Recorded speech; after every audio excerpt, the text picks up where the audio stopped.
ಶ್ರೀ ಗುರುಭ್ಯೋ ನಮಃ. ಶ್ರೀಮತೆ ರಾಮಾನುಜಾಚಾರ್ಯಾಯ ನಮಃ. ನಾನು ನಿಮ್ಮ ಶ್ರೀನಿವಾಸ್ ಗುರೂಜಿ. ನೋಡ್ತಿದ್ದೀರಿ ಜ್ಞಾನ ಸಂಪದ ವಾಹಿನಿ ಯೂಟ್ಯೂಬ್ ಚಾನಲ್. ಇದರಲ್ಲಿ ಮಾಸ ಭವಿಷ್ಯ, ಅಕ್ಟೋಬರ್ ತಿಂಗಳು ಮಾಸ ಭವಿಷ್ಯ ನೋಡುವಂತಹ ಸಂದರ್ಭ. ಅಕ್ಟೋಬರ್ ತಿಂಗಳಲ್ಲಿ ಯಾವ ರಾಶಿಯವರಿಗೆ ಏನೇನೋ ಫಲಗಳು, ಶುಭಗಳು, ಅನುಕೂಲಗಳು ಏನಾದ್ರು ಕೂಡ ಬರುತ್ತಾ ಅಂತ ನೋಡೋಕೆ ಹೋದಾಗ ನಾನು ಮೇಷರಾಶಿ ತೆಗೆದುಕೊಳ್ತೇನೆ. ಮೇಷರಾಶಿಯಲ್ಲಿ ಏನಾದರೂ ಬದಲಾವಣೆಗಳಾಯ್ತಾ ಗುರುಗಳೇ ಅಂತಂದರೆ, ಮೇಷರಾಶಿಯವರಿಗೆ ನೋಡಿ 4ನೇ ಮನೆಯಲ್ಲಿ ಗುರು ಬಂತು. 3ನೇ ಮನೆಗಿಂತ ಗುರು 4ನೇ ಮನೆಗೆ ಗುರು ಬಂತು. ಅಲ್ಲಿಗೆ ನಿಮಗೆ ತಿಳ್ಕೊಳ್ಬೇಕಾಗ್ತದೆ, 4ನೇ ಮನೆ ಗುರು ಬಂದಾಗ ಸ್ವಲ್ಪ ಗುರು ಅನುಕೂಲಕರವಾಗಿ ನಮಗೆ ಇರಲಿಲ್ಲ, ಅನುಕೂಲವಾಗಿ ಬರಲಿಲ್ಲ. 4ನೇ ಮನೆಯಲ್ಲಿ ಗುರು ಬಂತರು, 5ನೇ ಮನೆಯಲ್ಲಿ ಕೇತು ಬಂದರು, ಮತ್ತು 6ನೇ ಮನೆಯಲ್ಲಿ ಶುಕ್ರ ಬಂದಿದ್ದಾರೆ. ಶುಕ್ರನ ಯೋಗ ಫಲ ಮೇಷರಾಶಿಯವರಿಗಿದೆ. ಗುರುವಿನ ಬಲ ಇಲ್ಲದಲ್ಲೇ ಇದ್ದರೂ ಸಹ ಶುಕ್ರನ ಯೋಗ ಫಲ. ಶುಕ್ರನ ಯೋಗ ಫಲ ಬಂದಾಗ ಏನಾಗುತ್ತೆ ಅಂತ ಒಂದು ಹೇಳಿದ್ರೆ, ಇವರು ಮಾಂಗಲ್ಯ ಕಾರಕ, ವಿವಾಹಾದಿ ಕಾರ್ಯಗಳಿಗೆ ಅನುಕೂಲವನ್ನು ಮಾಡಿಕೊಡ್ತಾರೆ. ಜೊತೆಯಲ್ಲಿ ಹಣಕಾಸಿನ ಅನುಕೂಲಗಳನ್ನು ಹೆಚ್ಚಿನದಾಗಿ ಶುಕ್ರ ಗ್ರಹ ಮೇಷರಾಶಿಯವರಿಗೆ ಮಾಡಿಕೊಡುವಂತಹ ವಾತಾವರಣ. 6ನೇ ಮನೆಯಲ್ಲಿದ್ದಾಗ 7ನೇ ಮನೆಯಲ್ಲಿ ನೇರವಾಗಿ ಮೇಷರಾಶಿ ಮನೆಗೆ ದೃಷ್ಟಿ ಬರುವಂಥದ್ದು ಯಾರ್ಯಾರು ಅಂತಂದರೆ ಕುಜ, ಬುಧ, ರವಿ ಅಂಡ್ ಚಂದ್ರ. ಇಷ್ಟು ಗ್ರಹಗಳು, ಚತುರ್ಗ್ರಹಗಳು ಮೇಷರಾಶಿಯವರಿಗೆ ನೇರವಾದಂಥ ವಕ್ರದೃಷ್ಟಿಯನ್ನು ಬಿಡ್ತವೆ.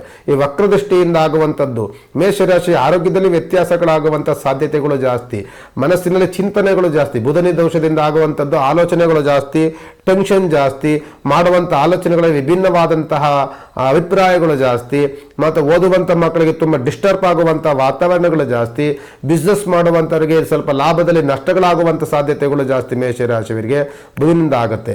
ರವಿಯಲ್ಲಿ ಸಪ್ತಮದಲ್ಲೇ ಬರೋದ್ರಿಂದ ಕೀರ್ತಿ ಭಂಗವಾಗುವಂಥದ್ದು, ನಮ್ಮ ಬಗ್ಗೆ ಅವಹೇಳನವಾಗಿ ಊಹಾಪೋಹಗಳನ್ನು ಆಡುವಂಥದ್ದು, ನಮ್ಮ ಬಗ್ಗೆ ಅವಹೇಳನವಾಗಿ ಮಾತನಾಡುವಂಥದ್ದು, ನಮ್ಮ ಅಪಪ್ರಚಾರಗಳನ್ನು ಮಾಡಿ ನಮ್ಮ ಮೇಲೆ ಅವಮಾನಗಳನ್ನು ಮಾಡುವಂಥ ಸಾಧ್ಯತೆಗಳು, ಹಿತಶತ್ರುಗಳ ಕಾಟಗಳಾಗುವಂಥ ಸಾಧ್ಯತೆಗಳು ಮೇಷರಾಶಿಗೆ ಆಗುತ್ತೆ. ಅದೇ ಸಪ್ತಮದಲ್ಲಿ ಚಂದ್ರಗ್ರಹನೂ ಇರ್ತಾನೆ. ಮನಸ್ಸು ಯಾವಲು ಚಂಚಲವಾಗುತ್ತೆ. ಈಗಿದ್ದಂತಹ ಮನಸ್ಸಿನ ಆಲೋಚನೆ ನಾಳೆ ಇರೋದಿಲ್ಲ, ನಾಳೆ ಇರುವಂತಹ ಆಲೋಚನೆಗಳು ನಾಡ್ದಿರೋದಿಲ್ಲ. ಈ ಮನಸ್ಸು ಯಾವಲು ಚಂಚಲತೆಯಿಂದ ಕಾಡುವಂಥ ವಾತಾವರಣಗಳಿರುತ್ತೆ ಮೇಷರಾಶಿಯವರೆಗೆ.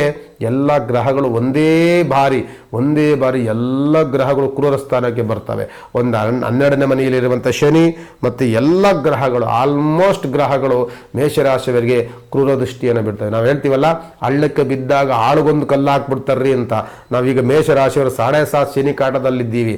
7.5 ಶನಿ ಕಾಟದಲ್ಲಿದ್ದಾಗ ಶನಿ ದೋಷದಲ್ಲಿರುವಂಥ ಕಷ್ಟವನ್ನೇ ನಾವು ಸಹಿಸ್ಕೊಂಡು ಸಾಧ್ಯವಾಗ್ತಾ ಇಲ್ಲ.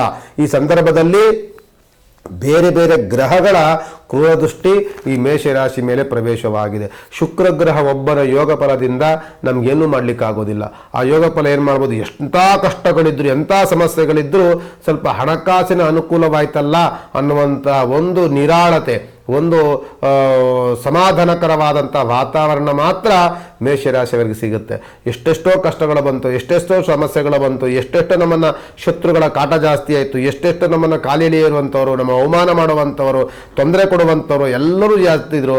ನಮಗೆ ಸ್ವಲ್ಪ ಹಣಕಾಸಿನ ಅನುಕೂಲವೇನೋ ಮಾಡ್ಕೊಂಡು ಬಂದು ಸ್ವಲ್ಪ ಇದರಿಂದ ಬಚಾವಾದ್ವಪ್ಪ ಅನ್ನುವಂತಹ ವಾತಾವರಣ ಕೊಡುವಂಥವನು ಶುಕ್ರ ಗ್ರಹ ಬಂದುಬಿಟ್ರೆ ಮಿಕ್ಕಿದ್ದೆಲ್ಲ ಗ್ರಹಗಳಿಗೂ ಸಹ ಆದಷ್ಟು ಮೇಷರಾಶಿ ಮೇಲೆ ಒಂದು ಕ್ರೂರ ದೃಷ್ಟಿಯನ್ನು, ಒಂದು ಕೆಟ್ಟ ದೃಷ್ಟಿಯನ್ನು ಎಲ್ಲ ಗ್ರಹಗಳು ಬಿಟ್ಟಿದ್ದಾವೆ. ನಾವೇನು ಮಾಡಬೇಕು ಗುರುಗಳೇ? ಹಾಗಾದರೆ ಖಂಡಿತವಾಗಿ ಈ ಮೇಷರಾಶಿಯವರು ಈ ಕಷ್ಟಗಳು ಬಂದಾಗ ಕೈ ಕೊಟ್ಟು ಕೂತ್ಕೊಳ್ಬಾರ್ದು. ಎಂಥ ಮನುಷ್ಯನೇ ಆಗಲಿ, ಯಾವುದೇ ಕಷ್ಟಗಳು ಬಂದಾಗ ನಮ್ಮ ಕೈಲಿ ಏನು ಮಾಡೋಕ್ಕಾಗಲ್ರಿ ಅಂತ ಕೈ ಕೊಟ್ಟು ಕೂತ್ಕೋಬಾರ್ದು.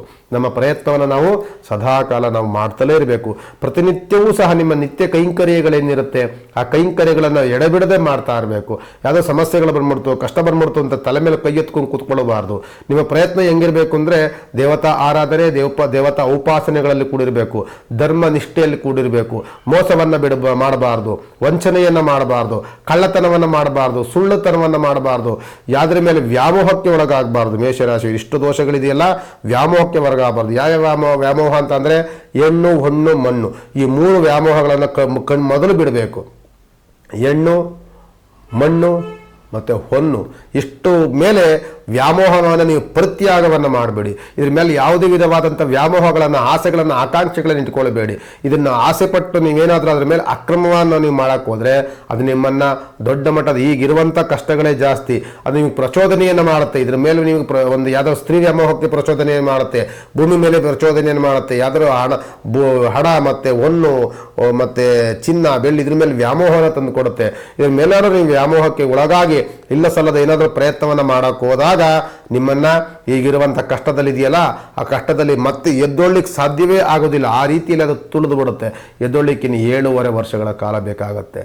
ಆದ್ದರಿಂದ ಬಹಳ ಎಚ್ಚರಿಕೆಯನ್ನು ವಹಿಸಬೇಕಾಗ್ತದೆ. ಮೇಷರಾಶಿಯವರು ಮೇಷರಾಶಿನ ಎದುರಿಸ್ತಾ ಇರೋದಿಲ್ಲ, ಮೇಷರಾಶಿಯವರಿಗೆ ಎಚ್ಚರಿಸ್ತಾ ಇರುವಂಥದ್ದು. ಮೇಷರಾಶಿಯವರು ಏನು ಮಾಡಬೇಕಾಗಿರುವಂಥದ್ದು, ಆದಷ್ಟು ಸಹ ನಮಗೆ ಕೆಟ್ಟ ಟೈಮ್ ಇದೆಯಾ ರೀ, ನಮಗೆ ಒಳ್ಳೆ ಟೈಮ್ ಇಲ್ಲ, ನನಗೆ ಒಳ್ಳೆ ಟೈಮ್ ಬರೋ ತನಕ ಕಾಯ್ತೀನಿ ಅನ್ನುವಂಥ ಒಂದು ಮನೋಭಾವನ ಇಟ್ಕೊಳ್ಬೇಕೆ ಹೊರತು ಇಲ್ಲ ಸಲ್ಲದ ನಮಗೆ ಧರ್ಮಕ್ಕೆ ವಿರುದ್ಧವಾದಂತಹ ಅಧರ್ಮಕ್ಕೆ ಸಂಬಂಧಪಟ್ಟಂಥದ್ದು ಯಾವ ಕೈಂಕರ್ಯಗಳನ್ನು ಸಹ ಪ್ರಯತ್ನಕ್ಕೆ ಹೋಗಬಾರ್ದು. ಪ್ರಯತ್ನಕ್ಕೆ ಹೋದಾಗ ನಮ್ಮನ್ನು ಆ ಪ್ರಯತ್ನ ನಮ್ಮ ಮಾಡಿದಂಥ ಬೇಗ ಕೈಗೂಡು ಬಿಡುತ್ತದೋ. ನೀವು ಪ್ರಯತ್ನ ಕೆಟ್ಟದಕ್ಕೆ ಪ್ರಯತ್ನ ಪಟ್ಟಾಗ ಅತ್ಯಂತ ಬೇಗ ಕೈಗೂಡು ಬಿಡುತ್ತೆ. ಆದರೆ ಕ್ಷಣದಲ್ಲಿ ಸುಖ, ಆದರೆ ಲೈಫ್ ಲಾಂಗ್ ಕಷ್ಟ, ಲೈಫ್ ಲಾಂಗ್ ಅದು ಸಫರ್ ಮಾಡಬೇಕಾಗತ್ತೆ. ಆದ್ದರಿಂದ ಎಚ್ಚರಿಕೆಯನ್ನು ವಹಿಸಿ ಮೇಷರಾಶಿಯವರು. ಮೇಷರಾಶಿ ಅಧಿಪತಿ ಆದಂಥವನೇ ಕುಜಗ್ರಹ. ಕುಜನೂ ನಿಮಗೆ ದೋಷದಲ್ಲಿ ನೋಡಿ, ಕುಜಗ್ರಹನಾಗಿದ್ದರೂ ಮೇಷರಾಶಿ ಅಧಿಪತಿ ಕುಜನಾಗಿದ್ದರೂ ಸಹ ಕುಜನೂ ದೋಷದಲ್ಲಿದ್ದಾನೆ. ಆದ್ದರಿಂದ ಒಂದಲ್ಲ ಕುಜ, ಬುಧ, ರವಿ, ಚಂದ್ರ, ಶನಿ, ಗುರು ಎಲ್ಲ ಗ್ರಹಗಳು ಸಹ ನಿಮಗೆ ಒಟ್ಟೊಟ್ಟಾಗಿ ನಿಮಗೆ ಮಾರಕ ಸ್ಥಾನದಲ್ಲಿದ್ದಾರೆ. ಆದ್ದರಿಂದ ನವಗ್ರಹ ಪೂಜೆಗಳನ್ನು ಮಾಡಿ, ಯಾವಾಗ ಸಹ ನವಗ್ರಹ ದೇವಸ್ಥಾನಕ್ಕೆ ಹೋಗಿ ನವಗ್ರಹ ಪ್ರದಕ್ಷಿಣೆಗಳನ್ನು ಮಾಡಿ, ನವಧಾನ್ಯವನ್ನೇ ದಾನ ಕೊಡಿ. ನವಧಾನ್ಯ ಪ್ಯಾಕೆಟ್ ಬರುತ್ತೆ, ಅದನ್ನು ನವಗ್ರಹದಲ್ಲಿ ಇಟ್ಬಿಟ್ಟು ಒಂದು ಪ್ರದಕ್ಷಿಣೆಗಳನ್ನು ಮಾಡಿ ಪ್ರತಿ ವಾರಕ್ಕೊಂದೊಂದು ಬಾರಿ ಪ್ರತಿ ವಾರವೂ ಮಾಡಿ. ನಿಮಗೆ 7.5 ವರ್ಷಗಳ ಕಾಲದ ಕಾಟ, ನಿಮಗೆ 7 ವರ್ಷ ಇನ್ನೂ ಅಲ್ಲಿ 3-4 ತಿಂಗಳು ಕಳೆದಿದ್ದೀರಿ, ಇನ್ನೂ 7 ವರ್ಷ ಇರುತ್ತೆ. 7 ವರ್ಷವೂ ಸಹ ಏನು ಬಿಟ್ಟರೂ ಸಹ ನವಗ್ರಹ ದೇವಸ್ಥಾನಕ್ಕೆ ಹೋಗಿ ನವಗ್ರಹ ಪ್ರದಕ್ಷಿಣೆ, ತಂದೆ ತಾಯಿಗಳ ಉಪಾಸನೆ, ಧರ್ಮ, ನಿಷ್ಠೆ, ನ್ಯಾಯ ಇದನ್ನು ಬಿಡದಲ್ಲಿ ಎಡೆಬಿಡದೆ ನೀವು ಅದನ್ನು ರಕ್ಷಣೆ ಮಾಡ್ಕೊಂಡು ಬನ್ನಿ. ಪೂಜೆ ಪುನಸ್ಕಾರಾದಿಗಳನ್ನು ಮಾಡ್ಕೊಂಡು ಬನ್ನಿ. ಅಂಥ ಕಷ್ಟಗಳು ನಿಮ್ಮ ಹತ್ರವೂ ಸಹ ಸುಳಿಯದ ರೀತಿಯಲ್ಲಿ ನೀವು ಅದನ್ನು ಕಷ್ಟದ ವಾತಾವರಣಗಳು ಬಾರದ ರೀತಿಯಲ್ಲಿ ನೀವು ನಡ್ಕೊಂಡು ಹೋಗ್ಬೋದು. ಇದನ್ನು ಖಂಡಿತವಾಗಿ ಮಾಡ್ತೀರಿ ಅಂತ ಹೇಳ್ತಾ ವಿಶೇಷವಾದಂಥ ಸಂಚಿಕೆ ನೀವೆಲ್ಲರೂ ಸಹ ನೋಡ್ತಾ ಇದ್ದೀರಿ ಜ್ಞಾನ ಸಂಪದ ವಾಹಿನಿ ಯೂಟ್ಯೂಬ್ ಚಾನಲ್. ಏನಾದರೂ ಇದ್ದಾಗ ಒಂದು ಕಮೆಂಟ್ ಮಾಡಿ, ಒಂದೇನಾದರೂ ಒಂದು ಮೆಸೇಜ್ ಕೊಡಿ ನಮಗೆ. ಇನ್ನೂ ನೀವು ಇದ್ರ ಬಗ್ಗೆ ಮಾತನಾಡಲಿಕ್ಕೆ ನಾವು ಒಂದು ಉತ್ಸಾಹಕರಾಗಿರ್ತೀವಿ ಅಂತ ಈ ಸಂದರ್ಭದಲ್ಲಿ ಹೇಳ್ಬೋದು. ನಮಸ್ಕಾರ.